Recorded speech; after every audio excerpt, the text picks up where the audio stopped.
Bozé Belé, Bozo Landabiso, na chaîne Nabino, la première chaîne YouTube à travers les mondes, Télé Tchangou. Lelo, émission Nabino Entretien, Toyambipo Nabino Motoasikate, Jean-Bertrand Ewanga, Azali, président et Front Citoyen pour la République, secrétaire exécutif et alternance pour la République, porte-parole et ensemble pour le changement.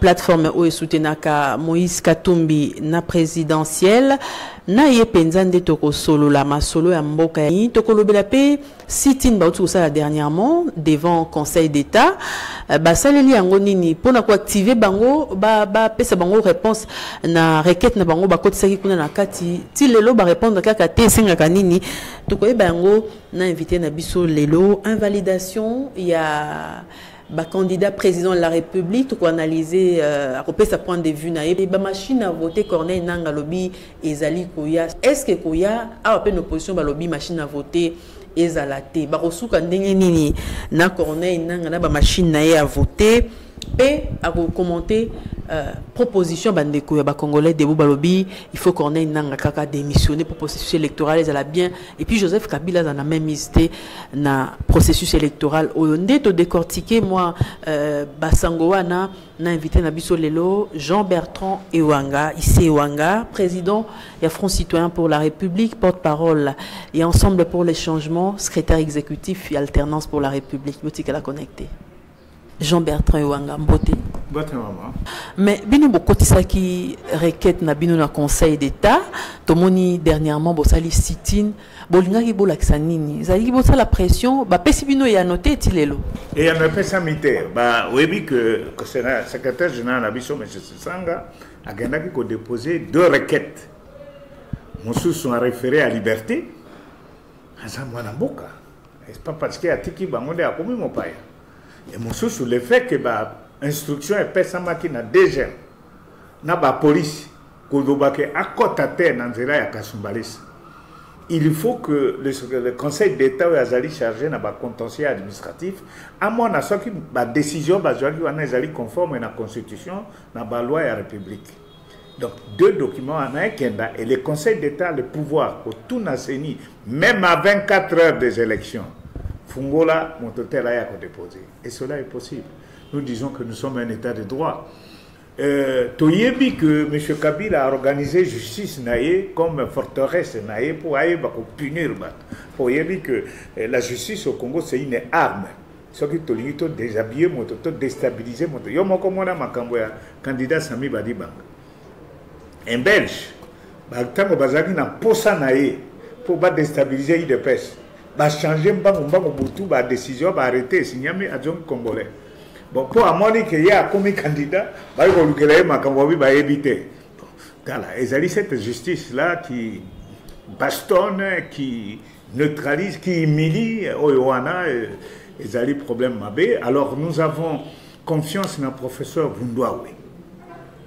Vundwawe akoyo kangai ba ebiye ba ebisa etengana koloba. D'abord Aza Mongala, Congolais Mongala. Et nous avons confiance naïe comme professeur d'université P. Azali, Oyo Balobi que ba kumu ya mboka oyo. Monaki kengo ata amelaki ma ya mongwa, mais abimisaki. Yango anatolobi ye professeur Vundwawe. Quel est l'héritage que vous allez laisser na peuple oyo? Okoti na liburu anabeso alo ko kanisa biso te mais biso tozana confiance na professeur il va dire les droits. Il a évoqué que ba juge naé ba comment qui nano complète et qui rapidement adui nano pena birote c'est pas moi nezika na adui nano na birote banda ba normal ba normal ba puis biso to ko lingomo naé que dans l'université protestante pour azaka directeur à école doctorale kuna donc kuna peut-être ba comment na que personnalité à Vundwawe c'est ba pesi bureau na aso no kia kana makambo rapidement to yebi ba jeune na bango mais nous avons confiance au professeur Vundwawe.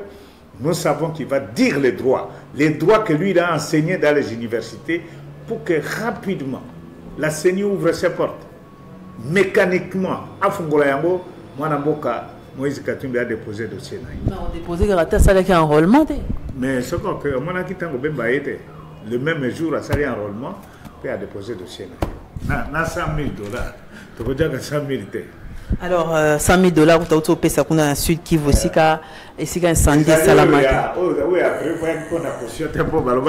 Après, si bon, on a caution. Bon, on a caution. Bon, on a caution. Et ça, comment on a Kinshasa, il faut regarder. Alors, Jean-Bertrand Ewanga, ce qui vous une suite favorable na requête na bino, baboui, mwana mboka, bafongola bikuke. Attention, bazonga, mais bafongoli bikuke te pour déposer candidature. Bon, ça la nini. Bon, après, soutenir candidat moussous dans l'opposition. Pour tout cas, dernièrement, on a conférence de presse, bien dans le basso qui matinée, au Bossala qui n'a Fatima Bobi, Moïse Katumbi, ou rien. Mais, na sitting na biso tolobi, Moïse Katumbi ou rien. Moïse Katumbi, ce n'est plus comme une personne. Ça devient une figure emblématique. Il y a élection inclusive, crédible, transparente, démocratique et apaisée. C'est ça Moïse Katumbi aujourd'hui. Pouvoir après s'il y a étiquette. Élection Moïse Katumbi a zana katite et élection à huis clos. Ou à Simandako. Mais il y a une élection à Simandako ou à Negotambolate. Parce que ce qu'on m'a dit, tout le monde retourne à Makambo ya Dauphin. Ce qu'on m'a dit, c'est comme si Dauphin a commis de presse héritier. Donc, dans le royaume, le roi Albert II, je crois, à Belgique, Philippe, c'était un dauphin, il y a un problème avec le batteur. Au moment où il y a Bundaloko, la diable, na kata Benitier, pour que le batteur, l'opposition n'était pas organisée, à répéter. Biso to continuer à régner kaka. Le candidat n'a pas passé. Non, le dauphin, c'est un candidat comme tous les autres. Il n'est pas un prince héritier. Alors, un prince héritier, il va hériter quoi? Avec un bilan largement négatif et abattu, baby simboka, pillage, moïbi, tout ce qu'il y a comme scandale financier, économique et autres. Donc, l'héritier, a comme un prince héritier, c'est pourquoi nous disons, maman, ce qui toque une élection à huis clos, où il y a une machine à voter, un fichier corrompu, il y a membres de l'opposition au Tikali na liste, au quoi accompagner dauphin. Comme ça, ceux qui va attaquer Bango, non, il ne faut pas nous attaquer, parce que regarde, UDPS a été maintenu, c'est le premier parti de l'opposition, c'est le leader de l'opposition. Comment on pouvait dire que l'élection Yango Ezaki Mabe? Yango a biso tolobi. Même Makambo a candidat comme même sur Boyaki Yango. Pénal et l'eau. Tu bois pas dans le sens que Tolingi Yango, mais quand ça la candidat comme imaginez que ceux qui te choisir Bemba candidat comme de tous avoir. Bago Bangaye. Pour Bemba Zali pour occuper Est et Centre. Il faut pas l'ongola Katumbi parce que vous voyez qu'en élection, 60% des électeurs sont de l'Est. Katanga, Kivu, province orientale et Namanyema. 60%. C'est-à-dire que le candidat d'office de l'Est passe. Le centre, c'est-à-dire le Kasaï, n'a que 13%. Et au Etikali, ce qui est 27%, et Zalinde, Équateur, Bandundu, na Congo central. Donc, Ezali, je pour que depuis que la CENI est banda, tous les présidents vont toujours battre à l'Est, vont monter et là, on a un bango pour passer à désordre dans la boca. Yango, on a vu ce tolobi, Katumbi ou rien. Peut-être télémiwana. Ce qui Katumbi a été, c'est que des crispations politiques est côté. Donc, c'est que Bino, ce qui Katumbi a été politique à chaise vide, pour aucune élection. Il n'y a pas moyen de voir cette possibilité que Katumbi a été. Parce que ce qui Katumbi a été élection et que vous allez. Et que vous allez parce que nous allons refuser que l'élection en est salée. Que tout n'a pas été tout ça la terre. Tout ça la tout que l'élection en a où il y a pas machine à voter, n'a pas fichier corrompu, nous allons bloquer ça. Cette machine à voter qu'on a déjà annoncé semaine bino bolobaka ba bloquer en na Corée d'ici babé royate. Borosuka wa puisque qu'on est nanga à maintenir les camions machines. Et pour bimé belé. Bongo wana, c'est-à-dire machines ayant surtout les alliés qui 100 000 machines, ça coûte 50 millions.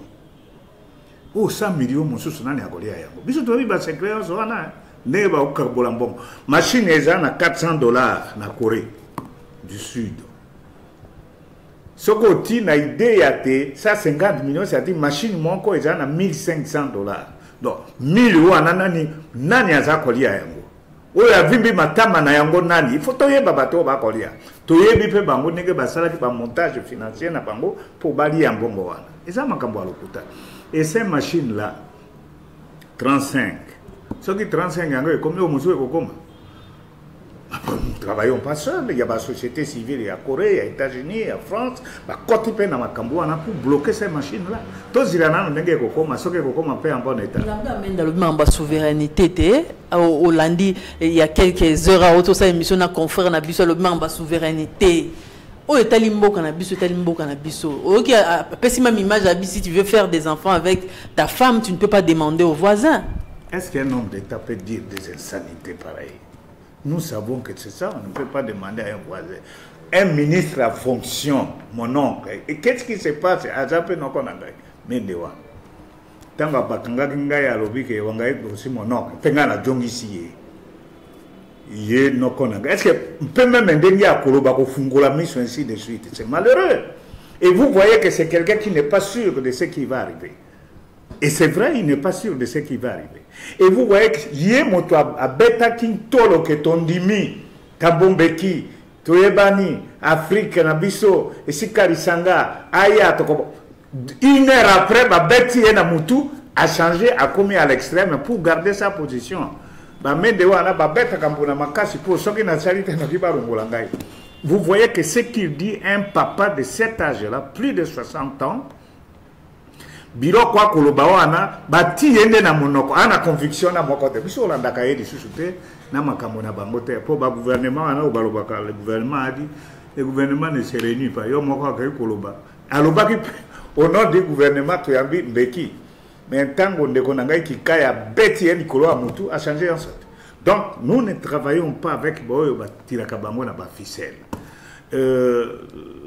pour na biso ba élection et que ça les des autres terres et que cette fameuse machine au bangibali à la commission tondi mobe so que côté na boka.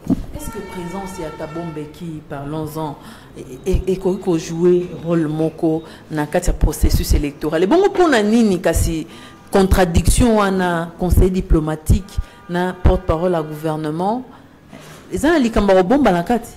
Les kamunene ya ko bomba. Bayebi que ils ont échoué.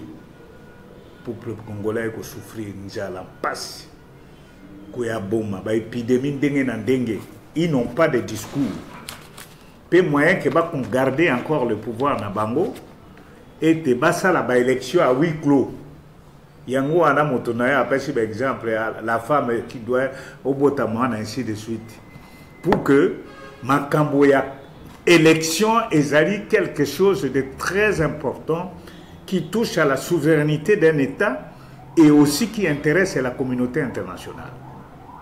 Parce qu'il faut mettre en place des institutions stables.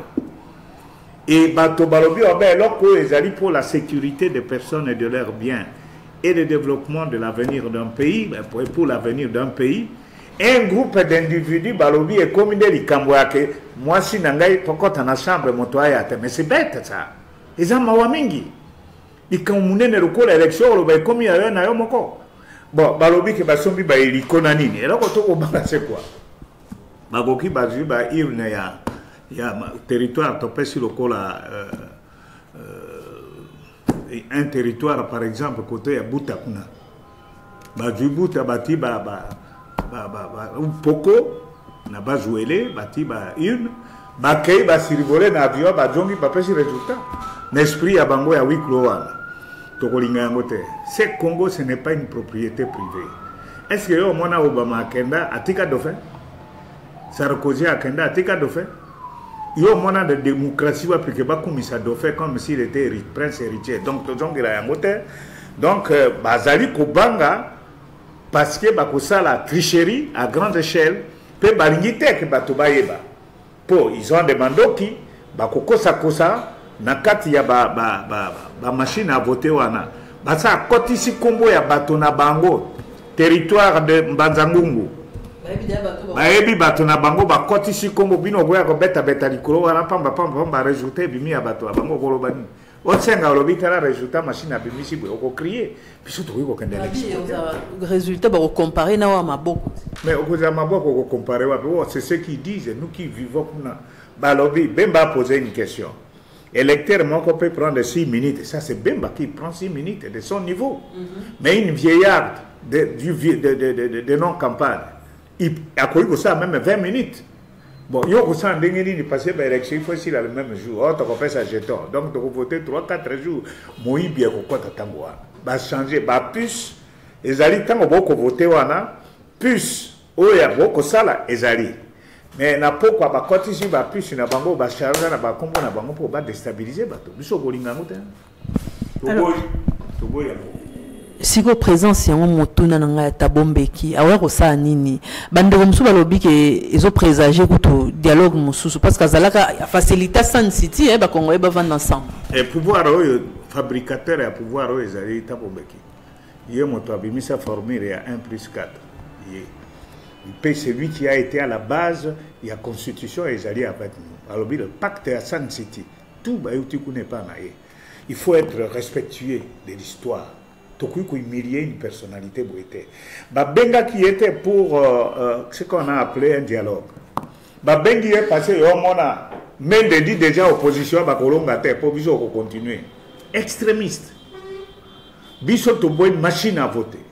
To boy fichier corrompu. Extrémiste. Toza bana isika moko ba sage ya Sadek. Ba moni que non, il faut to tinda moto moko. Oh, il y a plus côté à bango ensemble. Parce que les lois que M. Kabila a bengi biso de Kolingate, nous sommes méfiants. Il est dans sa famille, il a formé son FC, c'est Tokolandais qu'on a dit. Mais il faut, motomoko, supposer neutre. Supposer neutre. Aya, le binobo suka, talanzela, ngo poto kenan bango na élection. Parce que Tokolinga négociation, parce que négociation et bengi était tout ça là.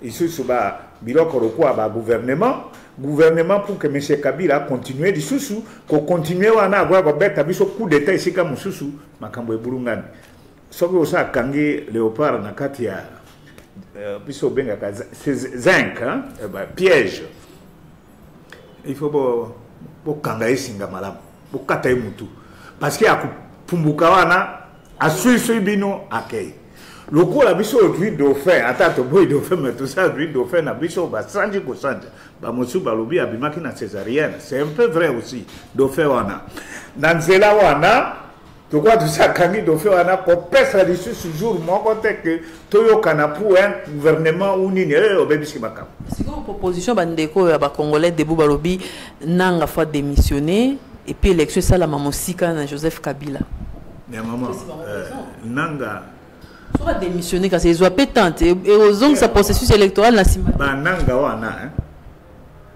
bazali obe ba manipuler lokola ba ministre Mendy source ya makamboyon ce monsieur Joseph Kabila Kabange il est le grand problème pour le Congo et il est aussi la solution pour le Congo s'il avait le sens élevé de l'État alors bien on a ici na kangi bisaka na kei kasangangi bisaka ba bikutu ba élevé père de la démocratie euro national biloko pamba na to kokitisa mbang élever la démocratie et comme héros na ko respecter la constitution ce n'est pas un événement c'est lui qui a promulgué cette constitution depuis 1960 quand même il y a aucun président ou atika pouvoir mais ce n'est pas un cadeau pour nous les gens ont été tués les Rochioves sont morts. Ils sont nombreux. Il y a ceux qui sont en prison. Bino nembobo misa bato pour rien. Bino abando yebisa bino ke a respecter constitution bino bobo. Bango ba kolelande ba yoka ke biso to komi opposition armée pour ba balayer Kinshasa mobima na ba mando qui ont sur côté. Mais nous sommes non armés. Non violence. Oh ba bomaki awa na le 19 je crois septembre. Si on a bonne mémoire. Na ba siège à parti. Mais ça c'est utakwa. Tu ba secret na Human Watch après que bakenda ko recruter ba rebelle M23 de ba ko bomba biso kwa ba makako awa non il faut pas basakana na vie à bateau donc pour nous nous disons que Kabila Joseph il est le grand obstacle pour notre pays et il est aussi la solution pour notre pays donc c'est à lui à choisir S'il veut rester un grand, comme Babi Missie n'a pas photo naïwana, pour que ces photos restent dans la durée, c'est-à-dire éthique à la musique, à lâcher ma cam.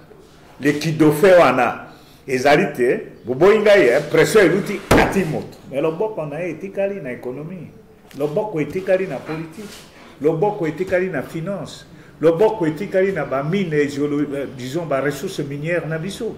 Donc il y a le bok été. Alors Jean-Bertrand Iwanga, tokum penza na suka ya émission nabiso lelo, mais bandeko barotala yo à travers le monde, balingi ba yo kayo. Oyebisa bango avenir ya mboko zo mona lo lenge nini élection oyo soki sala mesa malo lenge nini yebisa bandeko bakota na ko yebisa bandeko na ngai ya diaspora pe ya Congo mobimba ke to fungola miso toza ko passer moment moko difficile parce que le peuple congolais a kangaka miso souvent. C'est maintenant qu'il faut se mettre debout pour obliger à ces gens qui ont échoué qu'une fois pour toutes baken. Oui, maman, si nous faisons sortir 1 million de Quinois à 6 h du matin, avant 15 h, Makambo ici, la marche pacifique. Et là, il y a des choses. On a été dans l'article 64 de la Constitution. Et Toumba Isilité. Kabila se présente aujourd'hui comme un stratège. Au lieu tout à l'heure, après Simon de Moussous. Si Kabatoba comme on a été à Tokenda, Bobandi Biroba, non, à Keite, il est là. Dauphin, ils allaient des poids, pour là, ça biso que Makambo ici, Isilité. On commande un jour, biso toko bois comme machine à voter. Jour où on a sorti machine à voter, Isilité. Bah, tout nettoyer fichier. Quelle que soit la longueur du temps, pour à ce moment, on a la capacité à faire des choses. Mais là, comme on se Joseph Kabila, vous allez payer moins en boca. Vous allez payer vous allez payer en boca. Pouvoir payer ici la carte. On est ici la carte. Vous allez déjà les lois et ça à peu près 20 ans. Ils ont surtout transition, tout cela qui a riboso, plus boula et coquille.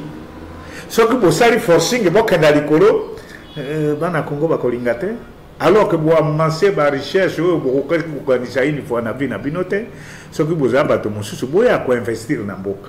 Mais mutu makas, bisope mutu makas et qu'on continue, oya kolonga, Rochi l'a dit, toujours le peuple qui gagne. Et notre victoire est certaine. C'est pourquoi nous sommes sereins, forts moralement et psychologiquement, parce que tu que souka et souka kamabe. Oui, comme il y a un souverain. Oh, est-ce que vous pouvez appeler les voisins pour appeler ça? Moi, si non,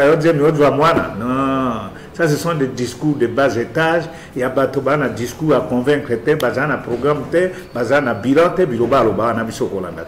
donc, dans le Congo, tout continuer la lutte. Vous à la diaspora, vous, nous aussi ici, Zambie a Pambolamboka, créature à RDC. Merci. Jean-Bertrand Iwanga, Totonde Boton. Ok, merci maman. Ça fait longtemps.